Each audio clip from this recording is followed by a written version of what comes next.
Ang kwentong ito ay hango sa totoong buhay. Mula ito sa isa nating kabayan na itago na lang natin sa pangalang Bestre. Taong 1998, Negros Occidental.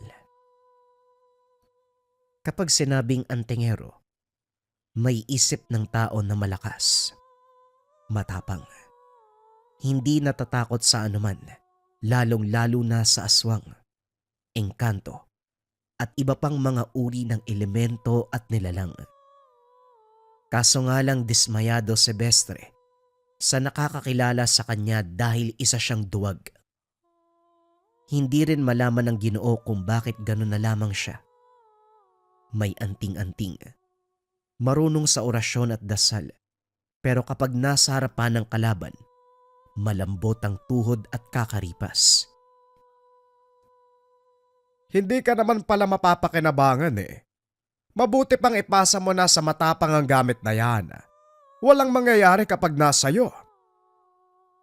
Wika ni Mang Juan. Kapitbahay lamang ito, pero pabalik-balik sa tahanan ni Bestre para mangasar. Alam kong duwag ako, pero hindi naman siguro kailangan na ipasa sa gamit yung iba. Lalong-lalo na kung para sa akin lang yun, no? Hindi dahil ang tingero ang tao, responsibilidad kaagad ang tumulong sa iba. Pwede namang nakalaan lang para sa sariling kaligtasan. Yang mga sarili nyo, kargo nyo yan. Huwag ipasa sa akin ang dapat na tungkulin nyo rin. Halata talagang umaasa lang kayo eh. Aba, kung makapagsalita ka parang ano ah. Hoy Bestre, hindi mo yata naiintindihan ang tunay na responsibilidad sa tungkulin. Pumasok ka pa sa larangan na ito, wala ka namang ideya. Masyado kang nagpapatawa. Manong, puro kayo paninira. Pwede bang umalis ka na? Wala akong oras sa katulad mo. Sinarado ni Bestre ang bintana kung saan nakadungaw ang matanda. Naipit pa ang hintuturo, pero hindi na alintana. Narinig ang kantsaw at paghampas pero hindi na pinansin. Sa katunayan nasanay na rin sa kaganapan sa araw-araw, walang oras na hindi siya binabanata ni Mang Juan. Sa pagsapit ng hapon lumabas si Bestre para dalawin ang pananim sa kabilang lupain. Nakasalubong sa daan ang mga kabataan na pauwi galing eskwela. Nagmamano ang iilan na nakakakilala sa kanya. Pabiro pa siyang hinihingian ng barya. Sa dulo ng hanay ng mga ito, may nag-iisang bata na nakaagaw ng pansin. Bigla ring naging aktibo ang tangan nang magtama ang mga mata. Nag-iwas ito. Nagmamadali sa paglalakad. Kunot noong sinundan na lamang ng tingin. Siya po si Angela, Kuya Bestre. Bago naming kaklase, sobrang tahimik po niyan eh. Pero mabait naman kapag kinakausap. Nabaling ang ansin kay Boy. 9 anyos na anak ng kaibigang si Brody. Ganun ba? Alam mo ba kung saan nakatira si Angela? Ang sabi ko sa'yo, mag-asawa ka na para magkaanak ka na rin. Tanong ka ng tanong sa mga bata. Si Floresca, dalaga pa yon, baka gusto mong ligawan. Pogi ka, maganda siya. Sigurado ako makakabuo kayo ng maladyosang anak. Wika ni Brody. Bigla itong nagsalita sa likuran niya.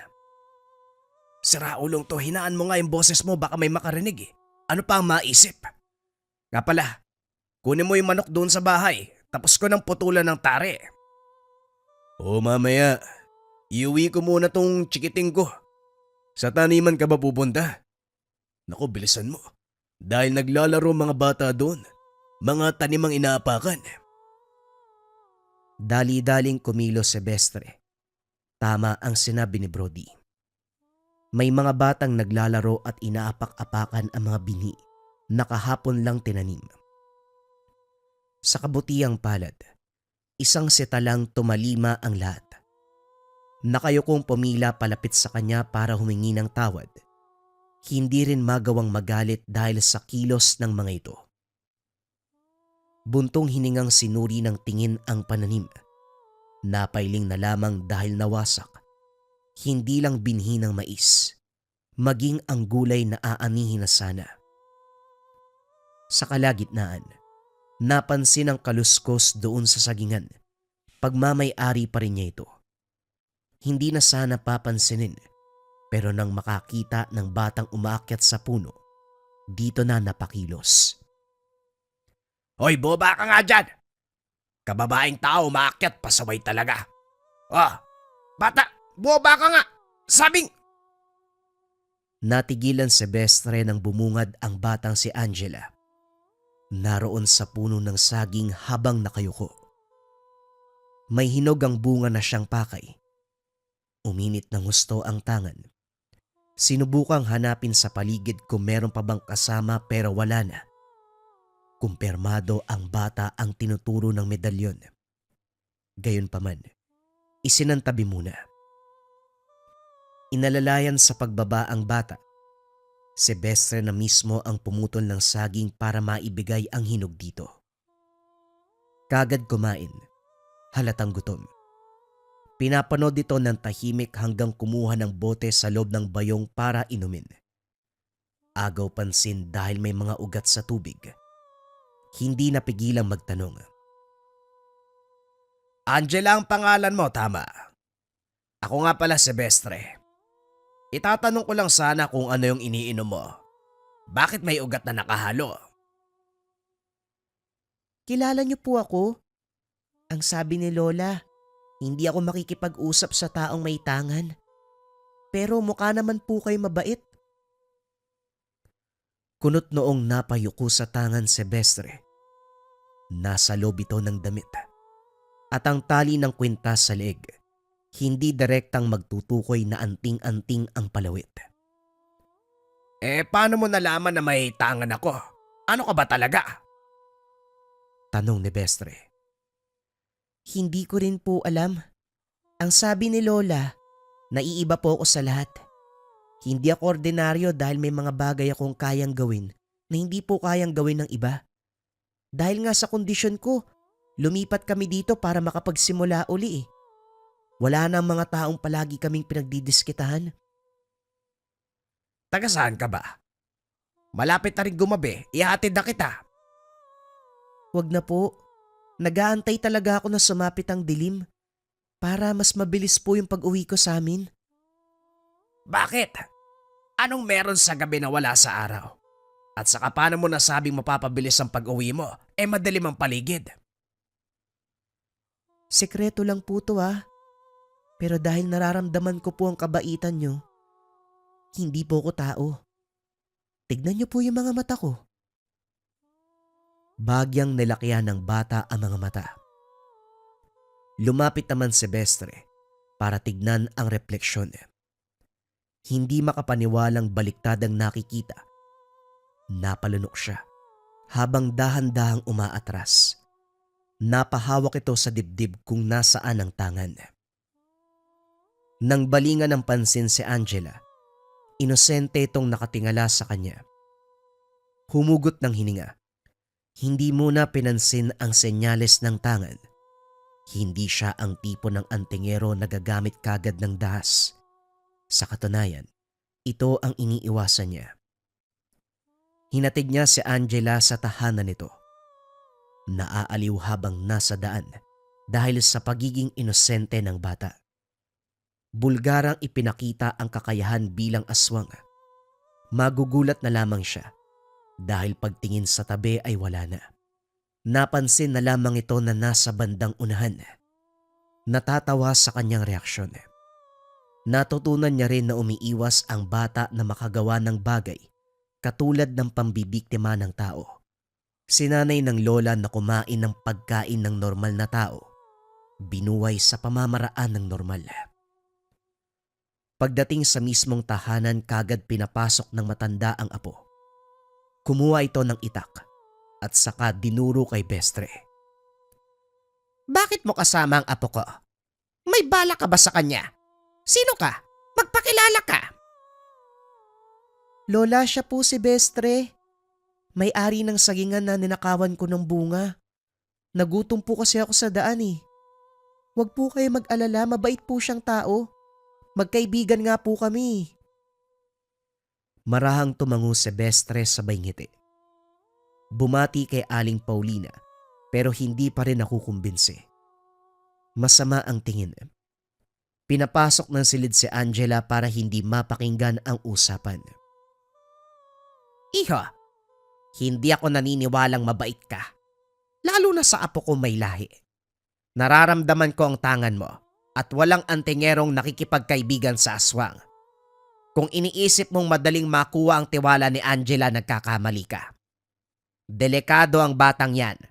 Baka siya pa maging dahilan ng kamatayan mo. Sinisindak niyo po ba ako, Manang? Pasensya na po pero nagkamali kayo ng iniisip. Wala ko masamang intensyon sa apo niyo. Oo, may tangan ako pero hindi katulad ng mga antingero na ginagampanan ng tungkulin. Nasa akin lamang ito bilang proteksyon sa sarili. Kahit itanong niyo pa sa mga nakakakilala sa akin, isa lang ang maririnig yung sagot. Si Bestre ay isang duwag na antingero. Dahan-dahang binaba ni Aling Paulina ang patalim. Nagbago rin ang tingin ng marinig ang sinabi. Umuwi ka na. Masyado ng gabi. Lumakad na ito. Pinagsaran siya ng pintuan. Habang pauwi, lalong nakuryoso sa katauhan ni Angela. Bata pa lang ito, pero batay sa sinabi ng lola ay malakas. Tipo ng aswang na kayang tumapat kung kanino man. Kasabay nito ay pag-alala sa nakaraan. Yung sandaling nasaksihan ang pakikipaglaban ng yumaong ama sa mataas na uri ng aswang. Halos ikamatay ito ng ama. Ganong lakas ang sumagi sa isipan nang banggitin ni Aling Paulina ang kakayahan ng apo. Ang tagal mo naman. Kanina pa ako nag-aantay eh. Saan ka ba nagpunta? Wala ka sa sakahan eh. Wika ni Brody. Nakalimutan na may pinag-usapan ng dalawa. Pasensya ka na pare. May sinadya pa ako sa kabilang barangay. Nasa likod ng manok mo. Maiksi lang yung pinutol ko sa tare ah. At saka pakainin mo ng tama. Ang payat, ang gaan eh. Marami naman ang binibigay kong patuka dyan. Pero parang hindi yata yun umaayon sa katawan ng manok. Sakto lang din itong pagkakaputol ng tare. Sobrang haba at talim na kasi. Ilang beses na ako nasugatan. Mabuti galos lang, kaya hindi ko ikinamatay. Hindi ba ito naman ang manok na palaging panalo? Bakit parang nawala ang lakas nito? Gawa lang siguro ng katandaan. Ito pala, ayaw mong tumanggap ng pera, kaya nagdala ako ng itlog at sa agatas. Galing sa baka yan ha. Organiko. Bukas nga pala, pumunta ka sa bahay. Isasalang ko sa sabong ang kapatid nito. Sigurado akong panalo kaya baka may kaunti kang ipon, pumusta ka na. Sige na, mauna na ako. Hinatid de Bestre hanggang bakuran. Pumasok na rin ang tahanan ng hindi na matanaw. Lumipas ang ilang sandali ay kumatok si Mang Juan. Lasing ito at naghahamon na naman ng away. Ayaw sanang pansinin, kaso sapilitang binuksan ang pinto. Nandito ka pala. Ang tagal mo pang sumagot ah. Bestre, may dala ko mga bisita. Baka pwedeng pakitaan mo ng galing. May tangan ka naman. Kunot noong tinitigan ni Bestre ang matanda. Nakangiti ito habang tumutungga ng alak. Hindi nagtagal ay may sumugod na aswang. Hinablot siya. Dinala sa labas. Kahit anong iwas ay palaging nauhuli. Mabilis ang kilos at tinatamaan siya ng kalmot. Swerte lang dahil may bisa ng medalyon ng katawan kaya hindi nasusugatan. Ayaw niyang lumaban. Ngayon pa lang ay nanginginig na. Dali-daling pumasok ng tahanan pero muling hinablot ng aswang. Habang naghihirap siya, tuwang-tuwa naman si Mang Juan. Hayop ka, matanda ka. Anong ginagawa mo? Palisin mo mga to. Lumaban ka kasi. Huwag kang duwag. Isang aswang lang yan, pagbigyan mo na. Mababang uri lang din kaya madali mo siyang matatapatan. Kumilos ka na, bago ka pa maging hapunan. Nagbuntong hininga si Bestre. Kahit anong pilit ng isipan na lumaban, hindi nakikiisa ang katawan. Nanginginig at natatakot. Pikit matang iniharang ang magkabilang braso habang pinapaulanan ng kalmot. Makaraan ng ilang segundo, nagtaka dahil biglang natahimik. Hindi na rin maramdaman ng nilalang. Pagmulat hindi makapaniwala sa nakita. Isang batang aswang ang sumugod sa halimaw na ngayon ay nakabaluktot sa lupa. Ang lasing na si Mang Juan ay biglang nakabalik sa wisyo. Nabitawan ng bote ng alak habang nakanganga, nakatitig sa kaganapan. Binalingan muna ito ng pansin ni Bestre. Walang pasabing sinuntok ng sinuntok hanggang sa kumaripas ng takbo. Nang lingunin ng batang halimaw, hindi makapaniwala nang bumungad si Angela. Nakangiti. Lumapit ang bata sa bayakap. Anong ginagawa mo dito? Hindi ba dapat nasa inyo ka? Naramdaman ko po kasi nasa panganib kayo eh. Kaya pumunta po ako dito. Nagpaalam po ako kay Lola. Ayaw niya sana kaso sinabi ko po na mamamatay kayo eh. Ako? Mamamatay? Hindi ano? Bakit naman ako mamamatay? Kasi hindi ka po lumalaban. Protektado ka nga ng tangan pero wala ka namang ginagawa. Baka makatsyempo yung aswang tapos mapuruhan ka. Hinawakan ni Bestre ang ulo ng bata. Kinarga. Hindi alintana ang mantsa ng dugo sa mga kamay. Ang dungis mo na. Doon tayo sa kusina magbanlaw. Pagkatapos ayusan ng bata, kinausap muna ito. Sinabing wag nang mangialam. Para kay Bestre, ayaw niyang mandamay ng ibang tao kung para sa kanya lang naman ang problema. Kaso nga lang masyadong matigas si Angela. Ang sabi ng bata, kaibigan na siya at kung sakaling maulit ang nangyari, handa itong sumaklolo. Ang kulit mo talaga, halika na. Ihatid na kita sa inyo. Baka nag-aalala ang lola mo. Sa bakuran pa lang, sinalubong na sila ni Aling Paulina. Kagad yinakap ang bata. Nagpapasalamat din ito kay Bestre at hindi maiwasang magtanong sa kaganapan. Naikwento naman at humaba ang usapan. Tunay ngang iba ka sa mga antingerong nakilala namin. Sila kasi ang tipo na gagamit kagad ng dahas, lalo na kapag merong naramdamang aswang. Ikaw, merong antangan pero duwag. Mabuti na lang dumating si Angela, dahil kung hindi, baka ano nang nangyari sa'yo? Matanong ko lang po, Manang. Paano nalaman ni Angela ang nangyari? Masyado pong malayo ang tahanan ko. May kakayahan ng apo ko na malaman ang kinakasangkutan ng taong iniisip niya. Hindi ko alam kung paano pero yan ang napapansin ko. Hindi lang ikaw ang unang taong nakaranas niyan. Doon sa huli naming nalipatan ay meron din siyang tinulungan. At siguradong nagtataka ka kung bakit napalapit si Angela sa'yo. Kayong kung tutuusin, hindi dapat kayo magkasundo. May lahi siyang aswang, ikaw naman ay antingero. Ang totoo kasi, kahawig mo ang yumaon niyang ama. Si Bando na namatay sa mga kamay ng tumutugis na antingero. Mabait naman sana, hindi nang bibiktima. Pero nung nalaman na aswang siya, tinugis ng walang malalim na dahilan. Itinakas ko si Angela pero siya hindi na nakaligtas. Kaya nga, palipat-lipat din kami dahil sa mga antingero eh. Nakakatakot ang karanasan namin sa mga taong yan. Tumango si Bestre. Hindi maiwasang maawa at makaramdam ng kahihiyan. Aminado siyang may kakilalang ganun. Ipinagpasalamat din. Isa siyang duwag. Kaysa maging kaugali ng kinakatakutang antingero ng maglola. Pagkatapos ng pag-uusap ay nagpaalam na rin.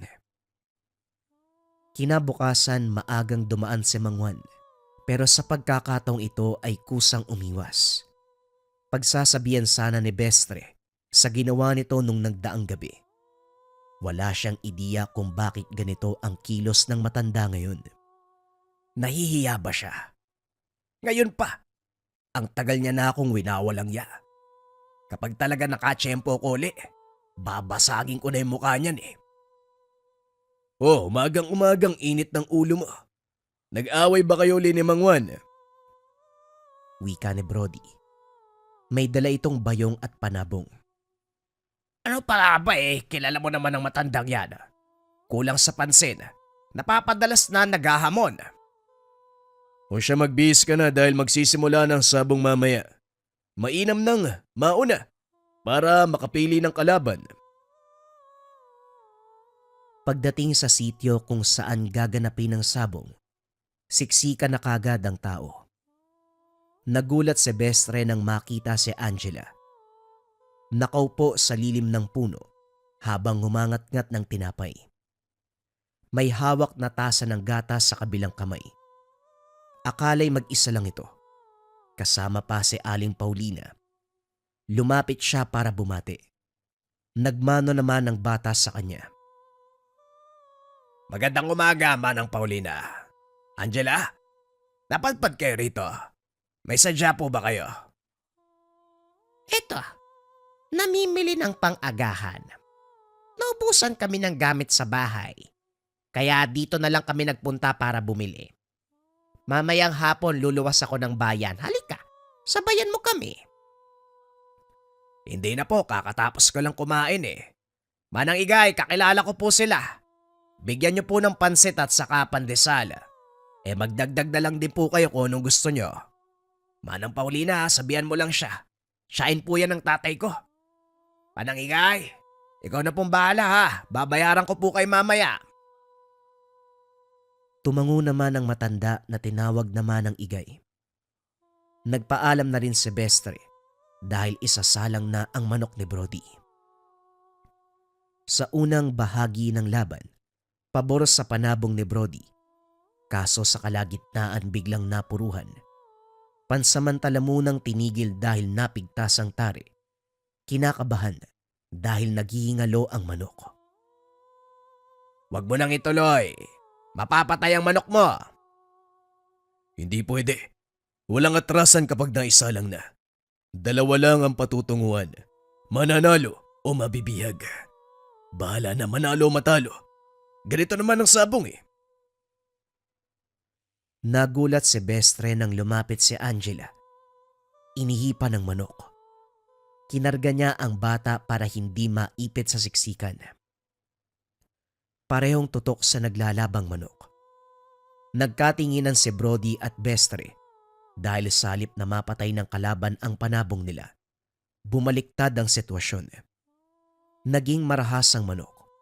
Ginawaran ng sunod-sunod na atake ang kalaban dahilan para humandusay. Walang paglagyan ng tuwa ng nanalo. Pagkatapos matanggap ang premyo, dumistansya muna sila para magdiwang. Sabay na kumain sina Brody, Bestre at ang maglolang Aling Paulina at Angela. Naaliw sila habang tumitingin sa batang panayang subo, natutuwa sa dami ng pagkain. Baka mag-aral to ng anak ko ah. Nakakaliw pala ang batang to. Ikaw po manang kain ka lang po ha. Pare, punta muna tayo sa kabila. Uminom tayo ng alak. Wika ni Brody. Hinila si Bestre upang magtanong. Ano ba? Kumakahila ka para may humahabol sa yung demonyo. Aminin mo nga sa akin. Ano ba ang batang yun?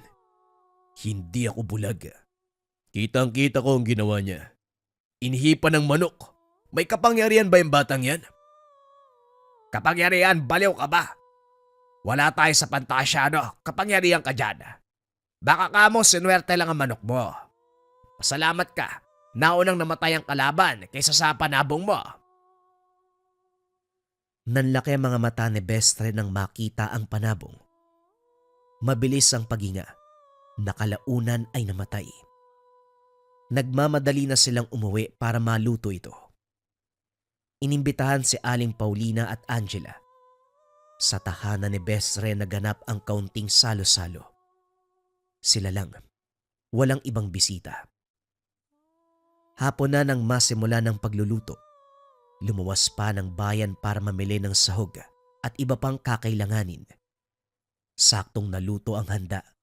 Oras na ng hapunan. Napahaba ang usapan ni Bestre at Brody.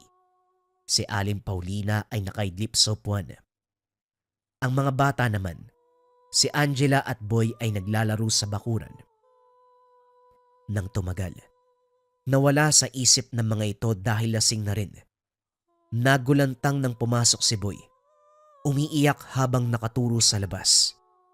Pagkasilip, kaharap ni Angela ang isang nilalang. Masyadong kursonada ang nilalang dahil sa kabila ng paninindak ni Bestre at Brody. Hindi ito umaalis sa lugar. Palipat-lipat lang ang tingin sa kanila at kay Angela. Naku po, halika rito. Pabayaan mo ng aswag na yan. Sina Bestre na ang bahala. Apo Angela, talian mo Apo. Hindi nakinig si Angela. Nakipagtitigan sa aswang. Ilang sandali pa nagsimulang magpalitan ng lakas. Nagbago rin ng anyo ang bata. Walang takot na tinapatan ng nilalang. Masyadong mabilis ang kaganapan. Napansin na lang na bumulagta na ang halimaw. Bumalik na rin sa anyong tao si Angela. Nakagad namang nilapitan ni Aling Paulina. Nagpatulong si Bestre sa paglipat ng bangkay. Si Brody na napangibabawan ng espiritu ng alak. Walang tanong-tanong. Dire-diretso sa pag-uukay hanggang sa nailibing ang katawan. Nagmamadali ng umuwi pagkatapos. Pagdating ng tahanan, naabutan si Mang Juan na sapilitang hinihila palabas si Angela. Kagad humarang si Bestre. Bitawan mo ang bata bago ko maisipang pumatay ng tao. Sumusobra ka na, Mang Juan. Pati ba naman ang bisita ko ay dadamay mo? Kung galit ka sa akin, ako ang harapin mo. Nandadamay ka pa ng iba. Mabuti naman nandito ka na. Hindi mo na ako mauuto ngayon, Bestre. Itong bata ay aswag. Alam kong alam mo ang tungkol dito. Kaya mo ba siya inimbitahan para meron kang ipang tatapat sa akin? Nakita ko rin ang ginawa nito sa sabong kanina. Ang bata ang dahilan kung bakit kayo nanalo. Ano bang pinagsasasabi mo? Maswerte ka nga, sinuntok lang kita eh. Masyado kang demonyo. At masyado ka rin bilib sa sarili mo, Bestre. Hindi ba duwag ka? Kaya ka siguro nagtawag ng kakampi para yan ang tumulong sa mga laban mo. Bitawan mo ang bata. Ako ang kaharapin mo. Naalerto nang makitang sinaksak ng matanda ang bata. Umalingaw-ngaw ang sigaw ni Aling Paulina, pero lalong napatras dahil kung susubukang lumapit, idinidiin ni Mang Juan ang patalim. Nagsalita na si Bestre nang umakyat sa leeg ang kutsilyo. Ikaw nga talaga ang demonyo. Mang Juan, pasensya na lang tayo. Hinarap ni Bestre ang takot. Kahit nanginginig ay pinilit na humakbang. Pasimpleng binalibag ni Mang Juan ang bata at sinugod siya ng saksak. Mabilis ang pag-ilag ni Bestre. Mabuti na lang hindi gaanong sanay sa ganitong laban ang matanda. Kung kaya't madali niyang nabawi ang patalim. Itinapon, kamao ang pinanglaban. Kung noon ay pagdugo ng ilong ang inabot, ngayon basag pati ang muka. Tanggal ang iilang ngipin. Kung hindi pa umawat si Brody, mapapatay sa bugbog si Mang Juan. Kagad kinamusta ang kalagayan ni Angela. Napapangawi sa sakit pero ang sabi ni Aling Paulina, gagaling din ito pagkalipas ng ilang oras. Pag-uwi nito ng tahanan, araw-araw niyang dinadalaw para malaman ang sitwasyon. Dinadalan ng pagkain at iba pang kailangan. Ang sabi naman ni Aling Paulina, sapat na pahinga lang ang makakapagpagaling dito. Bestre, may hindi ka pa inaamin sa akin. Noong gabi na nagsalo-salo tayo sa inyo, parang may nangyari. Hindi ko lang matandaan ng eksaktong kaganapan, pero maraming tao sa harap ng bahay. May nag-away pa nga eh. kasali ka rin doon. Ano ba talagang naganap? Wala. Mabuti na lang lasing ka ng mga oras na yon, baka napaaway ka din. Mga alipores lang ni Mang Juan. Napadaan at saktong sarap ng tahan na nag-away. Hindi naman ako kasali, mali ang natatandaan mo. Pilit iniiba ni Bestre ang usapan. Ganun ba? Bakit sabi ni Boy may aswang daw? Malay ko sa anak mo. Gawa siguro ng palaging pakikinig ng kwento. Kwentong katatakutan kaya nagbabanggit ng aswang. Alagaan mo kasi ng maayos kung ano-anong sinasabi eh. Napakamot na lamang sa ulo si Brody. Ipinagpasalamat naman ni Bestre na tinamaan ng alak ang kaibigan ng mga oras na yun. Ayaw na may ibang nakakatuklas sa katauhan ni Angela. Kagaya ng sinabi ni Aling Paulina, gumaling ang bata. Naging masigla, magiliw, malakas ng kumain. Bumalik na rin sa eskwela para makahabol sa klase. Ilang linggong hindi nagparamdam si Mang Juan, kaya ang buong akala ni Bestre tapos na ang kalbaryo ng matanda. Yun pala, naghahanda lang ito sa muling pagbabalik. Sa kalagitnaan ng hapunan, nabulabog si Bestre nang marinig ang boses ni Mang Juan. Pagsilip sa bintana, nakasaklay, may benda pa. Ano po bang kailangan nyo? Hindi yata kayo marunong magtanda. Hindi pa nga magaling, naghahamon ka na naman. Baka ngayon hindi ako makapagpigil. Ngumiti lang si Mang Juan. Kalauna nagulat si Bestre nang biglang may bumangga. Tumilapon siya. Aswang na ang karap. Nasalo ang mga kamay nito bago pa man makalmot sa muka. Sobrang lakas. Hindi magawang makakilos ni Bestre. Gusto ko lang sanang pukawin ng loob mo para matutong lumaban sa mga aswang. Pero parang nagbago ang isip ko. Nakakatuwa kapag nahihirapan ka. Hindi pinansin ni Bestre ang matanda dahil nakatuon ang atensyon sa karap na aswang. Nandidiri na siya sa tumatalsik na laway nito. Naalerto ng bumuelo. Nanlaki ang mga mata habang nakatingin sa mga kukong paparating. Kaso nga lang naunahan ng nilalang. Maririnig ang pagdaing ng dalawang boses ng halimaw. Ang mayayabong na halaman ay nahawi. Kalaunan ay tumahimik at lumabas si Angela. Bago makapagsalita ay sinugod nito si Mang Juan. Natatarantang tumalikod pero dahil sa kondisyon ay naabutan. Napapikit na lamang si Bestre. Hindi kaya ang nasaksihan. Hindi naman tinuluyan. Ginawaran lamang ng sugat na pagdating ng tahanan, saktong mamamatay. Sa ganung paraan, makakaiwas sa anumang pahamak si Bestre. Pagkatapos ng mga kaganapan, kinausap ni Bestre ang bata. Pinaintindi na hindi lahat ng pagkakataon ay kailangang manakit. Naunawaan naman ni Angela, hindi na nagpadalos-dalos ng kilos. Sa kabilang banda, sinisi ni Bestre ang sarili. Kung sana'y naging matapang, hindi pagdidiskitahan ni Mang Juan na magre-resulta ng kamatayan. Kaso nga lang wala nang magagawa. Naganap na ang dapat maganap. Ang isang taong masyadong mapanghas sa kapwa, nagkaroon ng karma.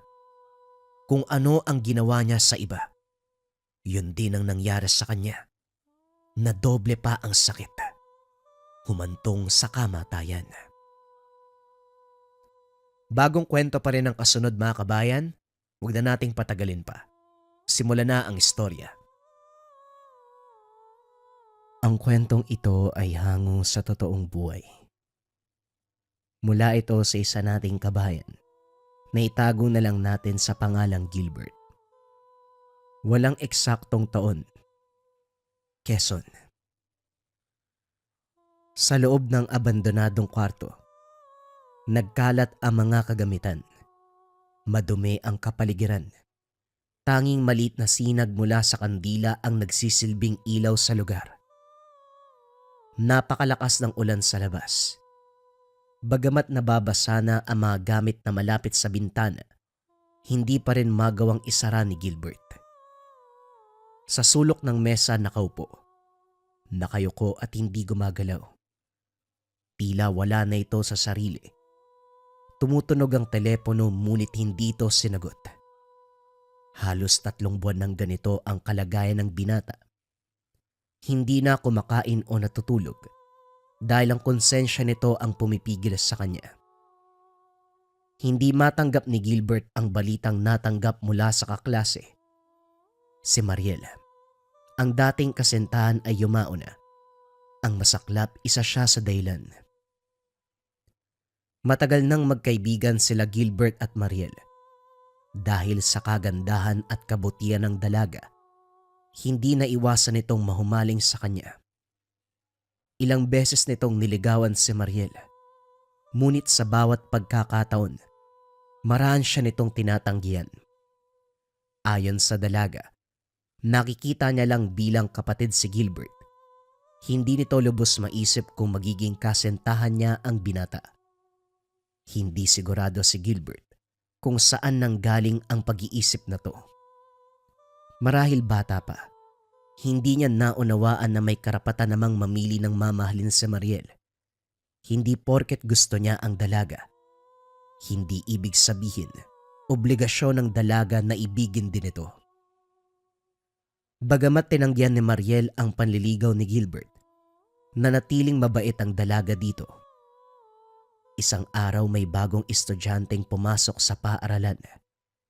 Isang mestisong lalaki na tila may lahing Kastila. Bagamat probinsyana, hindi may kakaila na napakaganda ni Mariel, na kahit ang bago ay kagad nahuhumaling sa kanya. Bukod sa maganda at mabait, matalino at responsable din si Mariel.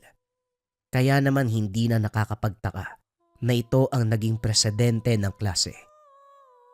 Dahil dito, naging malapit si Mariel at ang bagong kaklase. Ito kasi ang inatasan ng guro na sumama, lalo na't hindi pa masyadong sanay sa lengguwahe ang binata. Labis na nagselo si Gilbert sa naganap. Bagamat wala ng oras ang dalaga, kahit papano nabibigyan pa rin naman ito ng pansin ni Gilbert kung may kailangan. Gilbert, sana maintindihan mo ko ha. Bukod sa napakaraming ginagawa dito sa paaralan, may mga responsibilidad din ako sa bahay eh. Lalo na ako yung panganay sa amin. Sana tawagin mo lang ako kapag may kailangan ka ha. Tignan mo, imbis na naibus ko kagad ang Sabado sa paglalaba at pag-aalaga ng mga kapatid ko. Nasayang ang araw. Gusto mo lang palang kumain sa labas. Wika ni Mariel. Pasensya ka na Mariel ha. Gusto lang naman kitang makasama eh. Sa sobrang abala mo kasi halos hindi na kita nakakausap. Ang sabi mo may importante kang sasabihin sa akin at may kailangan kang tulong. Ano na? Para pwede ko pang magamit yung hapon ko sa makabuluhang bagay. Bagamat galit ang dalaga, malumanay pa rin kung magsalita. Napakamot na lamang ng ulo si Gilbert na siyang kinainis ng dalaga. Napagtanto nito na wala talagang sasabihin ng binata. Gusto lang makasama ang dalaga. Lubos na sumama ang loob. Sa isip kasi ni Mariel, napakalaga ng oras ng isang tao. Hindi natin alam kung hanggang kailan lamang tatagal ang isang tao sa mundo. Tumayo na ang dalaga. Kinuha ang gamit. Teka sandali. Total nandito ka na rin naman. Baka gusto mo nang kumain. Alam mo mag-isa yung kapatid ko sa bahay, Gilbert eh. Ako yung tumatayong magulang sa aming dalawa. Alam mo rin na wala na mga magulang ko kaya kailangan ko magtrabaho sa tiyahin ko para lang meron kaming makain at makapag-aral ako. Tapos nasayangin mo yung oras. Ang dami ko ng pinagdadaanan, Gilbert. Handa akong tumulong sa mga nangangailangan dahil alam ko ang pakiramdam ng walang tumutulong sa'yo. Pero Gilbert, bakit naman ganito? Ilang beses ko bang sasabihin na hindi ako interesadong makipagrelasyon? Pinipilit mo lang ang sarili mo eh. Pwede ba? Huwag mo na akong kausapin uli. Nakarinig sila ng tila may bumagsak. Napalingon ng dalawa sa pinagmula ng tunog. Kagad lumapit si Mariel. Tinulungan ang matanda. Ayos lang po ba kayo? May masakit po ba? Maraming salamat, Iha. Pasensya na at nahirapan ka pang buhatin ako. Alam mo namang tumatanda na tayo. Mahina na ang buto. Ewan ko ba, bakit ikaw pa nagbubuhat sa akin? May kasama ka naman na hindi hamak na mas malakas sa'yo. Imbis na tumulong tinitignan lang ako. Hinayaan kang kumilos mag-isa. Tinignan lamang ng dalawa si Gilbert na hanggang ngayon ay nakaupo pa rin. Tila wala itong balak na umalis sa kinaroroonan. Hayaan nyo na po yan. Ang importante po ayos lang kayo. Huling wika ni Mariel. Nagpaalam na ito na mauuna. Nagpasalamat muli ang matanda. Tinignan ng matanda si Gilbert habang naglalakad ito palis. Kahit papano nakaramdam ng hiya ang binata sa inasal. Bagamat alam ni Gilbert ang kalagayan ni Mariel, hindi pa rin ito maiwasang maging makasarili. Kilala nito ang dalaga noon pa dahil dating magkapitbahay ang mga ito. Ngunit nang mamatay ang mga magulang ni Mariel, nanirahan na ang dalaga at kapatid sa tiyahin. Kahit na masakit at mabigat ang responsibilidad na napunta sa dalaga, buong puso niya itong tinanggap. Nilakasan ang loob upang lumaban sa buhay. Isa sa mga nagustuhan ng binata sa kanya.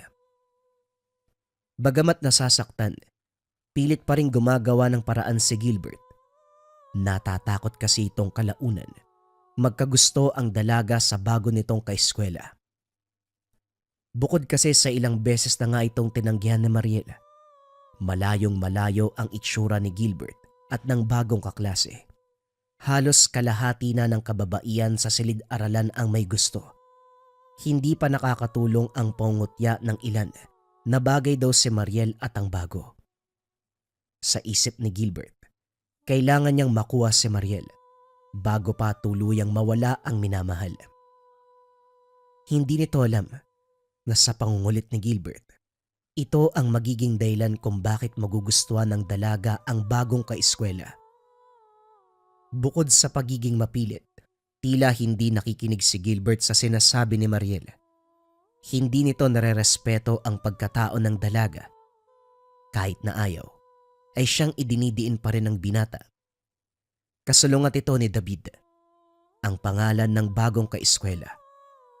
Nabukod sa nakikinig ito sa hiling ni Mariel, hiningi pa nito madalas ang opinyon ng dalaga. Kaya naman pakiramdam nito na mas karapat dapat na mangligaw si David kaysa sa matagal nitong kaibigan na si Gilbert. Isang araw, pumutok na ang balitang nangliligaw na si David kay Mariel. Hindi alam ni Gilbert ang gagawin. Nang malaman iyon lalo na't kitang-kita naman ng lahat na may pag-asa ito sa dalaga. Isang hapon narinig ni Gilbert mula sa mga kaklase na may hinahandang sorpresa si David upang tanungin si Mariel kung maaari bang maging kasintahan nito. Halo-halo ang mga emosyon ng mga tao sa silid nang marinig ang bagay na yan. Ang iba ay kinikilig. Sinasabing bagay sila. Samantalang ang iba naman ay katulad ni Gilbert. Nagpipintig sa galit. Ayon sa mga estudyante, pagkatapos daw ng klase ay uuwi ng maaga si David upang ihanda ang lugar kung saan tatanungin ito si Mariel.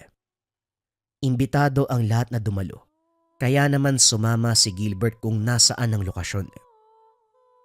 Paano yan pare? Mukhang tapos na ang laban. Wika ni Dante, matalik na kaibigan. Hindi pwede. Hindi ako papayag, Dante. Ano pang magagawa mo? Mukhang gusto naman ni Mariel si David. Wika ng kaibigan habang nakatingin sila sa dalawa. May plano ko. Huwag ka mag-alala. Tulad ng napag-usapan kanina, maaga ngang umalis si David kasama ang ilan sa mga kaklase. Isa-isang naglabasan na ang mga ito. Ang tanging naiwan ay si Gilbert, Dante at 3 sa mga kaklase. O bakit hindi pa tayo naalis? Nakikita mo ba yun? Andyan pa ang bag ni Mariel. Ibig sabihin babalik pa siya. Naghintay pa ng ilang minuto ang grupo. Kalaunan ay bumalik na si Mariel sa silid. Tila nagulat si Mariel nang makita ang grupo. Madalas siya ang naiiwan dahil sa dami ng ginagawa, kaya't hindi nito inaasahan ang nakita. Nauna ang dalaga at hinayaan na lamang ang grupo. Hindi na ito nagtanong kung ano ang ginagawa dahil ayaw nitong mangialam sa iba. Lingid sa kalaman ng dalaga, sinusundan na pala ito. Habang naglalakad, napansin ni Mariel na tila dumilim ang kapaligiran. Bukod kasi sa palubog na ang araw, napansin din ng dalaga na malagkit at malamig ang hangin. Indikasyon na may paparating na ulan. Nagmamadali sa paglalakad ang dalaga dahil wala itong dalang payong. Napansin din ni Mariel na tila malambot ang lupa, kaya minabuting magdahan-dahan lalo na't matarik ang daan. Muling nakita ni Mariel ang matandang babaeng nakasalubong nito nung nakaraan. May nalaglag sa mga pinamili. Kagad lumapit si Mariel upang tulungan ito. Muling nagpasalamat ang matanda sa kabutihang pinapakita sa kanya ng dalaga at nagpatuloy na sa paglalakad. Sa kabilang dako, nagtataka ang grupo ni David kung bakit hanggang ngayon ay wala pa rin si Mariel. Tinanong ng binata ang isa sa mga kaklase kung nailagay na ba ang liham sa mesa ng dalaga. Sigurado ko nailagay ko. Nakita pa nga nila Mika yun eh. Wika ng kaklase na sinang-ayunan ng isa pa. Dahil dito ay nag-alala si David. Maaari kasing may nangyari kay Mariel o hindi kaya naman may importanteng pinuntahan.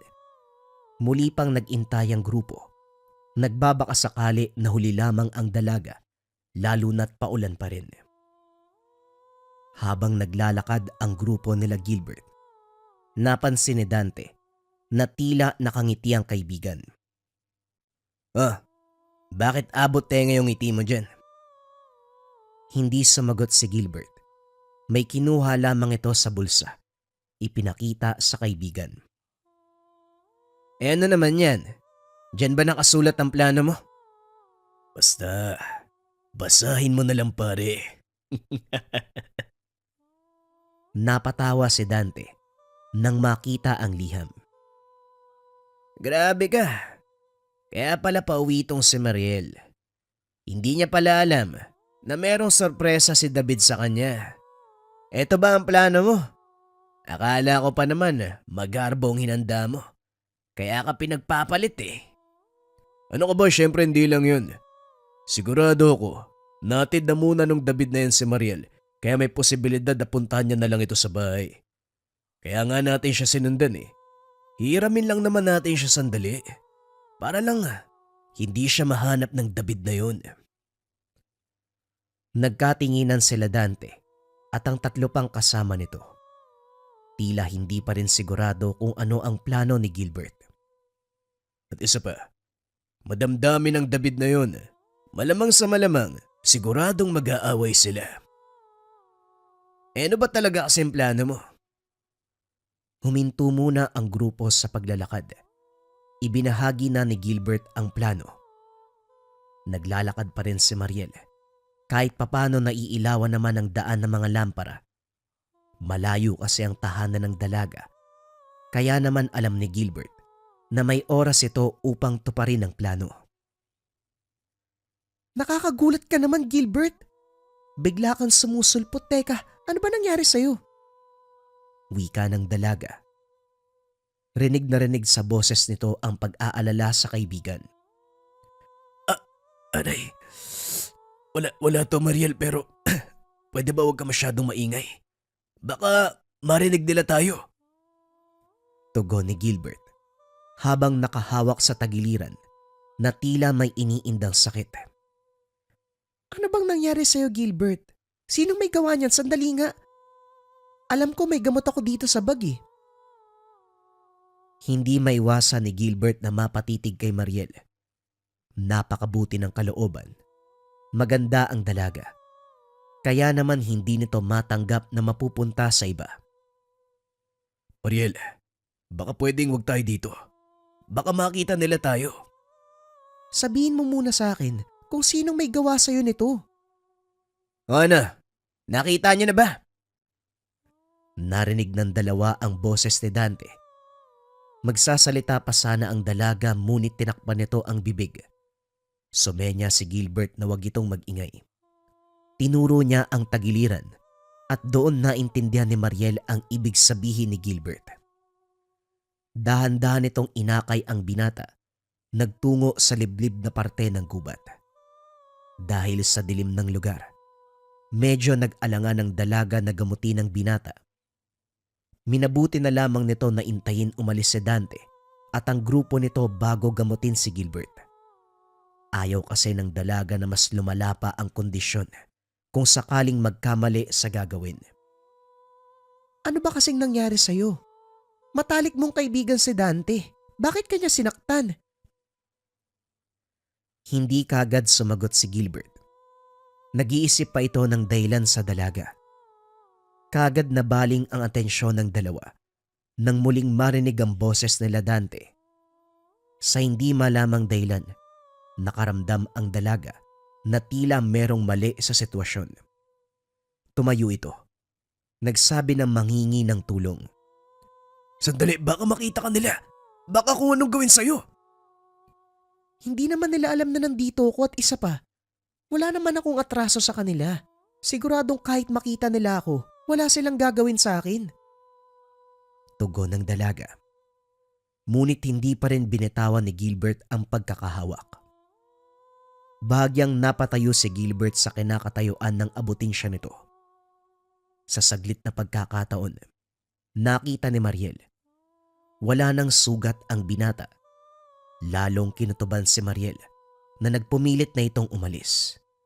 At upang hindi maging kahina-hinala, binitawan na ni Gilbert ang dalaga. Dali-dali itong umalis. Nakaramdam din ito na maaaring natuklasan na ni Mariel na hindi ito totoo.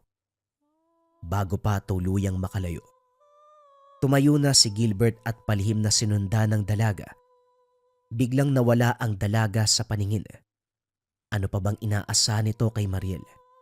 Matalino ang dalaga, kaya siguradong alam na ng dalaga ang nangyayari. Nagpatuloy sa paghahanap si Gilbert, ngunit makalipas ang kalahating oras, bumuhos na ang ulang napakalakas. Dahil sa lambot ng lupa, minabuti ng binata na maglakad ng dahan-dahan. Kahit anong ingat ay nadudulas pa rin. Labis na kinabahan si Gilbert. Isang maling hakbang lang, maaaring ikapahamak nito. Bukod kasi sa dulas at lambot ng lupa, madilim na ang kapaligiran. Lalo pang nakakabahala na bundok ang kanilang lugar. Natigilan sa pag-iisip si Gilbert nang makarinig ng sigaw, kasunod ng malakas na lagapak. Tinignan nito ang pinagmula ng ingay, ngunit sa dilim ng paligid, wala itong makita. Nagpatuloy na lamang sa paglalakbay ang binata. Kalaunan nakita rin nito ang grupo nila Dante. Hindi maipinta ni Gilbert ang itsura ng apat. Basang-basa ang mga ito ng ulan. Hindi kumikibo sa pwesto. Nakatitig sila sa bangin na tila merong nalaglag. Oh, anong nangyari sa inyo? Anong tinitignan nyo dyan? Tanong ni Gilbert sa grupo. Sumilip kung saan nakatingin ang mga lalaki. Tinanong muli ni Gilbert si Dante kung ano ang tinitignan ng mga ito. At dahil hindi pa rin nagsasalita ang apat, nagkusa na si Gilbert na bumaba upang kunin kung ano man ang nalaglag. Dahan-dahan itong binaybay ang matarik na lupa. Kamuntikan pa itong tuluyang mahulog sa bangin dahil sa dulas. Napasigaw na lamang si Gilbert sa inis at kung bakit hindi nagsasalita o tumutulong man lang ang apat. Ngunit tila nawala ang galit ng binata nang makita kung ano ang nasa ibaba. Puti ang balat, naka-uniforme, basa ng ulan at higit sa lahat, balina ang buto. Nakadilat ang mga mata ni Mariel, may dugo sa mga labi. Bagaman naulanan ng damit, kitang-kita pa rin ang mantsa ng dugo sa katawan. Hindi makapaniwala si Gilbert sa nakikita. Anong nangyari, Dante? Anong ginawa niyo? Wika ni Gilbert habang nakatingin sa taas. Hindi pa rin kumikilos ang apat. Sinubukan ni Gilbert na buhatin ng dalaga upang dalhin sa pagamutan. Ngunit bumaba sila Dante at ang grupo nito. Bitawan mo siya. Huwag mong hawakan ang katawan ni Mariel. Hayaan mo na ang bangkay niya. Baka masisi ka pa. Halika na. Umalis na tayo dito. Kagad sinapak ni Gilbert ang binata. Hindi to makapaniwala na iiwan lamang nito ang kaawa-awang kalagayan ng dalaga. Kwenelyuhan niya ang kaibigan. Ngunit kahit anong sapak o pananakit, hindi pa rin umiimik ang binata. Kung gusto mong akuin ang nangyari kay Mariel, akuin mo. Basta kami, kung magsusumbong man, 4 kaming titistigo laban sa'yo. At isa pa, hawak kong sulat na binigay ni David. Isa pa sa mga patunay na ikaw ang may pakana ng lahat ng ito. Kaya kung ako sa'yo, siguraduhin mong ititikom ang bibig. Alam mong hindi yan ang plano ko. Gusto ko lang na hindi siya makapunta kila David. Ay na nga, nakuha mo na. Kung hindi mo siya makuha, hindi siya makukuha ng iba. Dapat nga magpasalamat ka sa amin eh. Halina kayo, iwan na natin yan. Kung matalino si Gilbert, alam niya kung anong dapat gawin. Lumipas ang ilang buwan. Nanatiling tahimik si Gilbert hanggang ngayon. Hindi pa rin alam kung ano ang nangyari sa dalaga. Natagpuan makalipas ng 1 linggo ang katawan ni Mariel. Bagamat matagal nang patay, hindi nabubulok ang katawan. Ayon sa investigasyon, aksidente lamang ang nangyari. Wari ng mga otoridad, nahulog lamang ito at dahil sa dulas ng lupa, dilim ng kapaligiran at lakas ng ulan.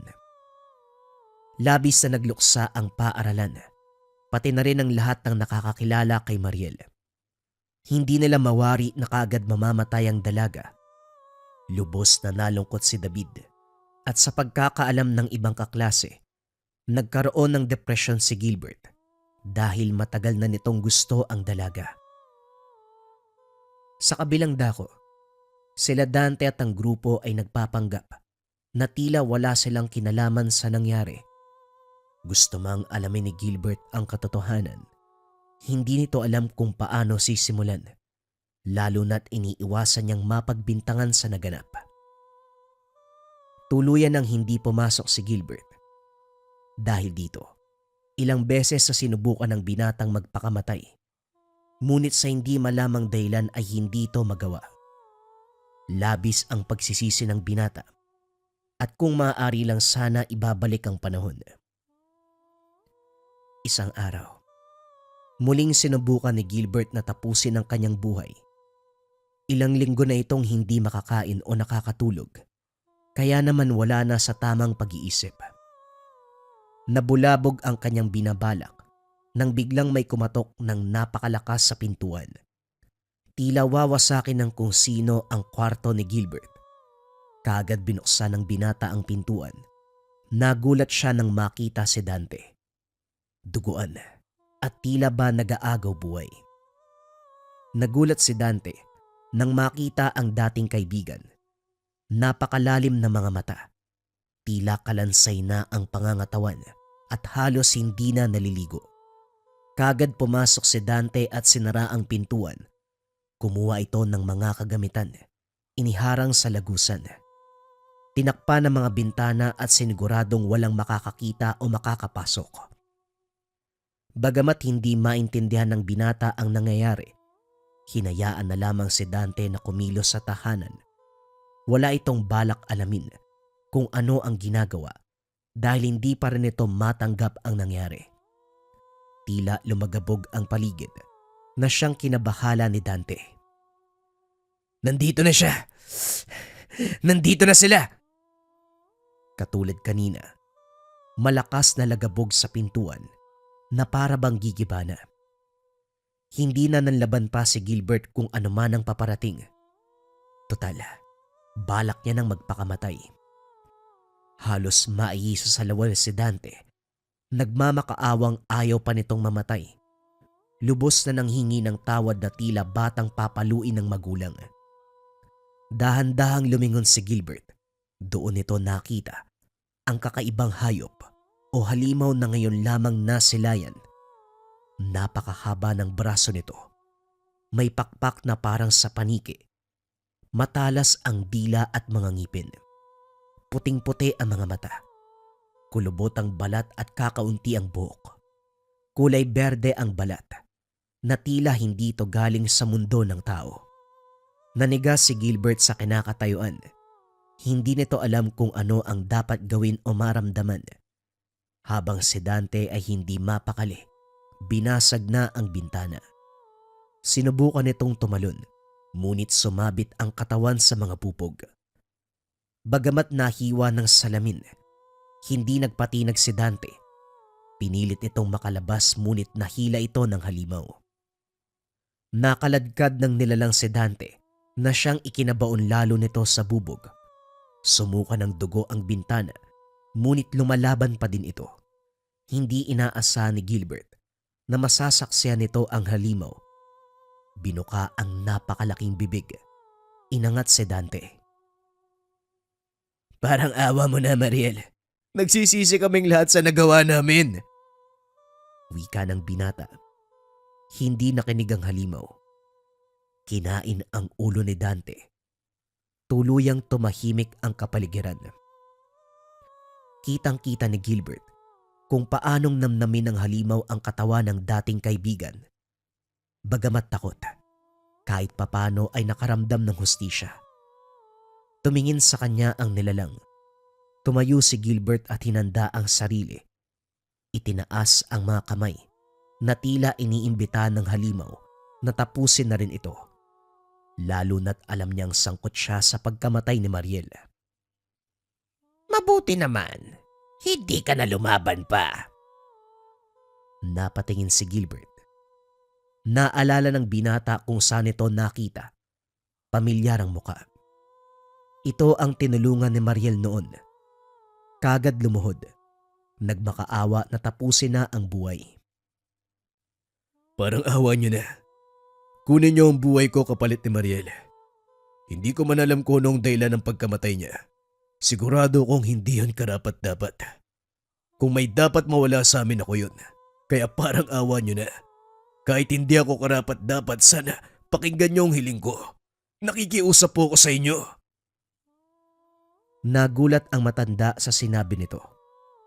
Akala niya, katulad ng 4 na lalaki, magmamakaawa ang mga itong wag kunin ang kanilang buhay. Pinahanga mo ko, iho. Ngunit ang pangingi ng tawad, hindi nakasalalay sa akin, kundi sa babaeng ginawan mo ng mali. Tinignang mabuti ni Gilbert ang halimaw at ang matandang babae. Napansin nito, napakaraming kwintas, purselas at tato ang matanda at ang halimaw na napakabangis kanina, tila umamo nang dumating ito. Napagtanto ni Gilbert, mangkukulam ang matandang babae, samantalang ang alaga nito, konektado kay Mariel. Nagtitigan muna ang matanda at halimaw, tila nag-uusap sa kanilang utak. Hindi naintindihan ni Gilbert ang mga sumunod na pangyayari. Biglang dumilim ang kapaligiran. Nagising si Gilbert sa silid. Walang bakas ni Dante, ngunit basag ang bintana. Akala nito nananaginip lamang o kaya naman resulta ng hindi pagkain at pagtulog ng maayos. Pagtayo ni Gilbert, may nakita itong liham. Tila lumubog ang puso nito dahil pamilyar ang papel na ginamit. Binuksan niya. Doon nakasulat ang huling mensahe ng matanda. Ayon dito, papatawarin ni Mariel si Gilbert dahil dito ang mismong dahilan ng pagkamatay. Ngunit ang kapalit, kailangan nitong alagaan ng lubos ang naulilang kapatid. Total kakilala ng binata ang naiwan ni Mariel. Ipinagkatiwala na nito ang kinabukasan ni Neil, ang 8 taong gulang na kapatid. Halo-halong emosyon ang naramdaman ni Gilbert nang mabasa ito. Hindi pa rin makapaniwala na kahit anuman ang nangyari sa dalaga, nagawa nitong patawarin si Gilbert. Makalipas ng ilang taon, katulad ng sinabi sa liham, inalagaan, minahal ni Gilbert ang naulilang kapatid ni Mariel. Hanggang ngayon, hindi pa rin alam ng binata kung ano ang nangyari ng gabing iyon.